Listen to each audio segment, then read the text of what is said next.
I am back.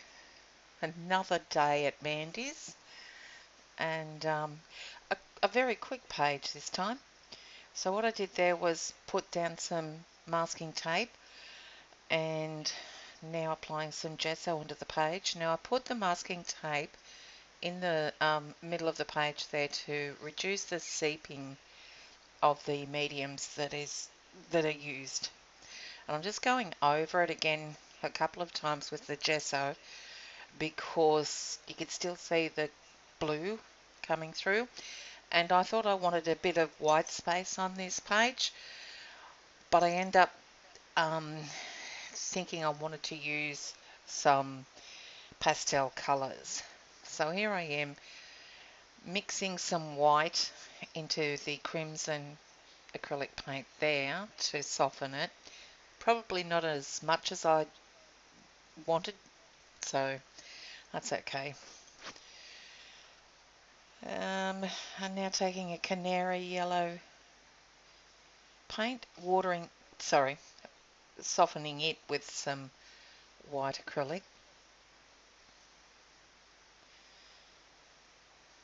and some pale blue, light blue.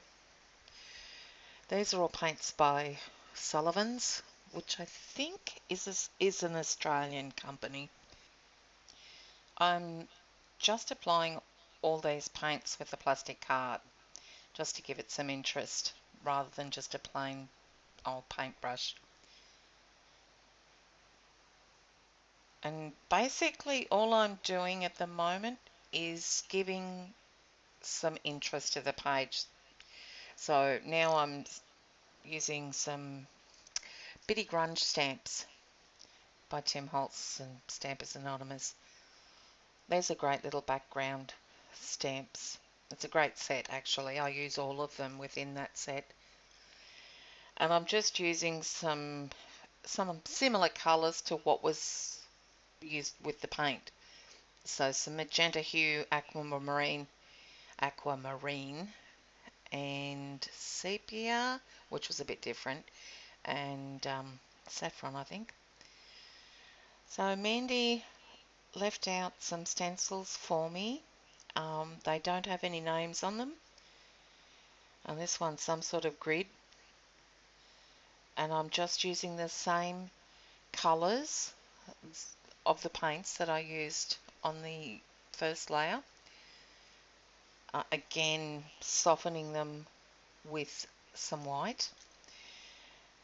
And this was actually a big fly swatter. So I just cut out a rectangle from it.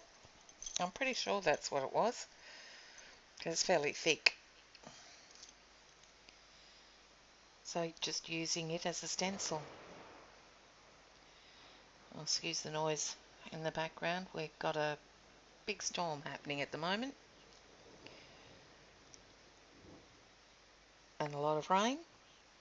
And the roof's not on out the back, so it's teeming through the cracks.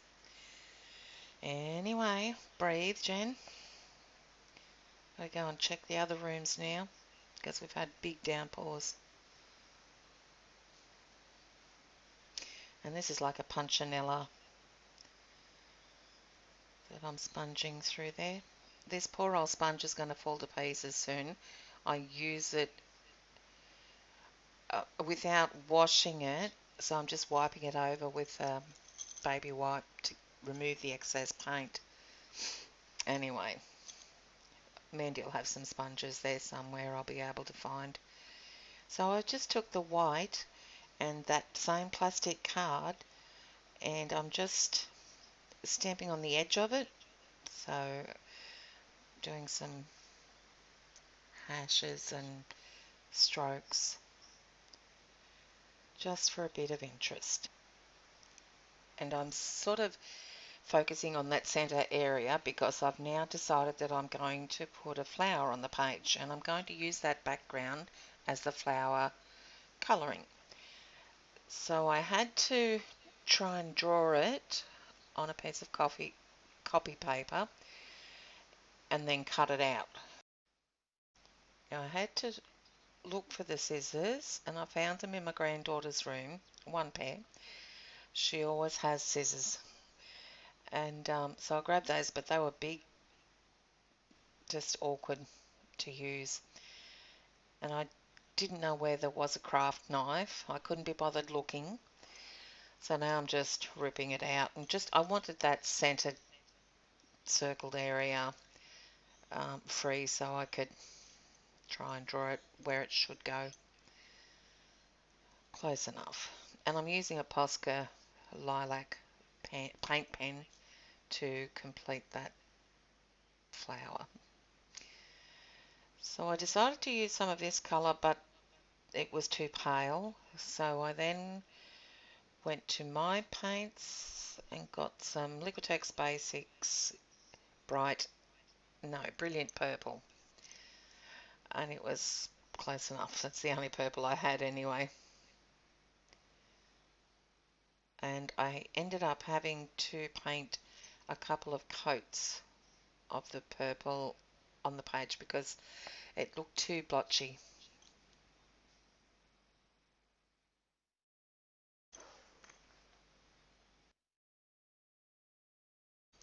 And I love this effect where you just play and play and create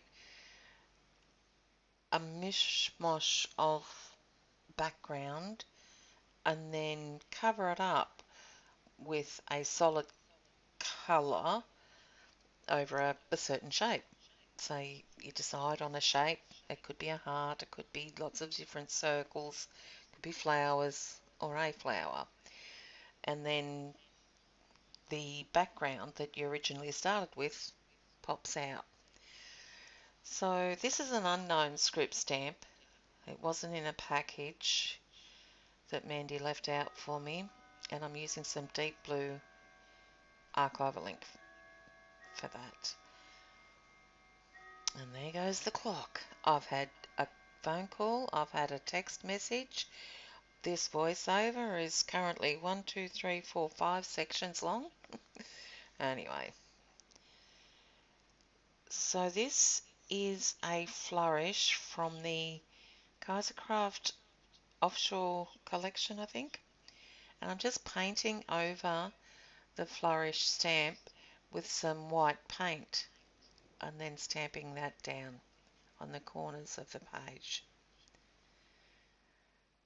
So I don't think Mandy had any white ink, but I think the paint is more vibrant.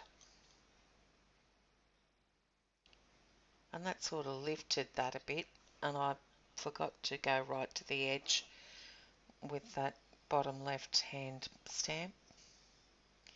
Anyway,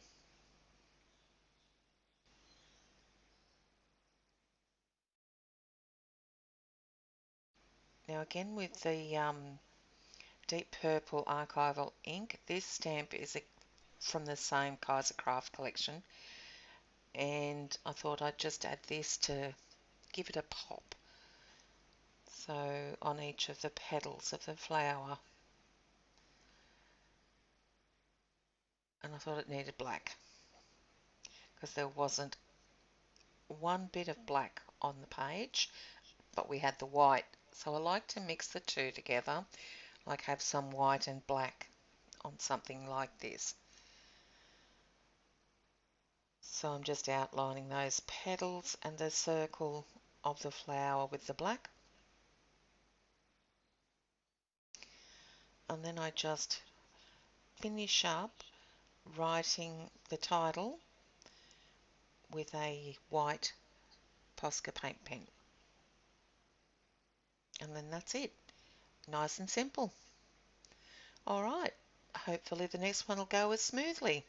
Thanks so much for watching, guys, and I'll be back soon with another video. Bye.